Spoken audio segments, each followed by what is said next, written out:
Congress party से सांसद रहे राजा रामपाल ने समाजवादी पार्टी का दामन थाम लिया है। सोमवार को नवीन मार्केट सपा ग्रामीण कार्यालय में उनका स्वागत किया गया। सपा कार्यकर्ताओं ने उनको फूल मालाओं से लाद दिया और शुभकामना दी। इस दौरान कांग्रेस पार्टी छोड़ने के सवाल पर राजा रामपाल ने कहा कि कांग्रेस मोदी से लड़ रही है, लेकिन विगत 25 सालों से कांग्रेस यूपी में लड़ने में सक्षम नहीं है।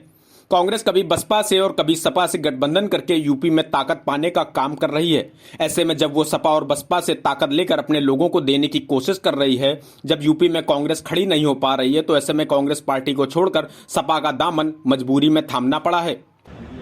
जैसा कि आप जानते हैं कि पूरे देश में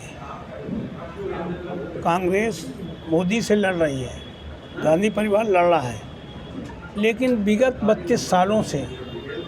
कांग्रेस यूपी में आज की तारीख में योगी से लड़ने में सक्षम नहीं है और लगातार कभी समाजवादी पार्टी से कभी बसपा से गठबंधन करके उसको ताकत लेने का काम कर रही है यूपी में। तो जब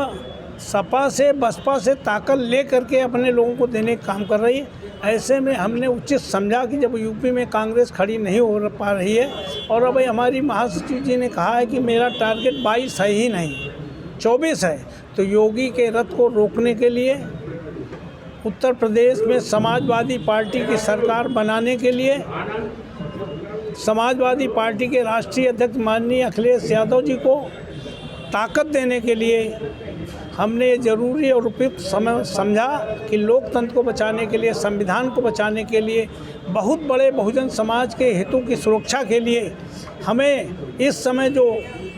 भारतीय जनता पार्टी से योगी से कोई लड़ रहा है तो समाजवादी पार्टी लड़ रही है, माननीय अखिलेश यादव जी लड़ रहे हैं, तो हमने ये ज़रूरी समझा कि समय की मांग है, समय की पुकार है, लोकतंत्र बचाने के लिए इससे बड़ा अवसर नहीं है। लिहाजा हमने कांग्रेस पार्टी को छोड़कर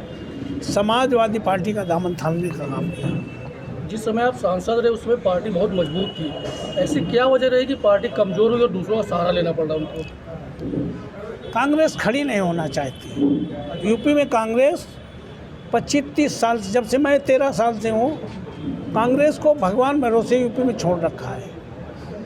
लिहाजा जब खड़ी नहीं होना चाहती, जो खड़ा होना चाहता हो उसको लिए तो ताकत दी जा सकती है, जो खड़े नहीं होना चाहता उसके लिए ताकत क्या दी है।